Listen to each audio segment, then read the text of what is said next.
Welcome to PM7 వార్తలు. జొమాటో యూజర్లకు భారీ shock ఇచ్చింది.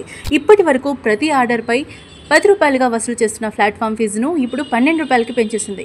దేశవ్యాప్తంగా జొమాటో అందుబాటులో ఉన్న అన్ని రంగాల్లో అమల్లోకి వచ్చింది.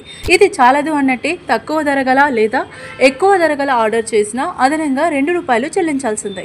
జొమాటో తీసుకున్న ఈ నిర్ణయం వెనుక కారణాలు స్పష్టంగా తెలియకపోయినా పండుగ సీజన్ కారణంగా ఆర్డర్లు విపరీతంగా పెరగడం, డెలివరీ బాయ్స్కు ఎక్కువ జీతాలు ఇవ్వాల్సి రావడం, అదే సమయంలో యాప్ అభివృద్ధి, డెలివరీ నెట్వర్క్ విస్తరణ కోసం భారీ ఖర్చులు రావడం వంటివే కారణాలు చెప్తున్నారు. గతేడాది కూడా ఫెస్టివల్ సీజన్లో జొమాటో ఫీజును 6 రూపాయల నుండి 10 రూపాయలకు పెంచింది.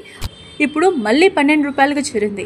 జొమాటో మాత్రమే కాదు, స్విగ్గీ కూడా కొన్ని నగరాల్లో ప్లాట్ఫామ్ ఫీజును 12 రూపాయల నుంచి 14 రూపాయల వరకు పెంచింది. ఈ రెండు కంపెనీలు వినియోగదారులపై చిల్లరగా కనిపించే ఫీజులు వేసుకుంటున్న ఒక్కో ఆర్డర్పై 2 నుంచి 4 రూపాయల వరకు వసూలు చేస్తే రోజుకి లక్షల ఆర్డర్లతో కంపెనీలకు కోట్లలో ఆదాయం వచ్చేస్తుంది. ఉదాహరణకి జొమాటో రోజుకి 10 లక్షల ఆర్డర్లు డెలివరీ చేస్తే ఒక్కో ఆర్డర్పై 2 రూపాయలు పెరిగితే అదనంగా రోజుకి 20 లక్షల రూపాయలు వచ్చేస్తాయి. నెలకు 6 కోట్ల రూపాయల వరకు. ఇది కేవలం ప్లాట్ఫామ్ ఫీజు ద్వారా వచ్చే ఆదాయం మాత్రమే.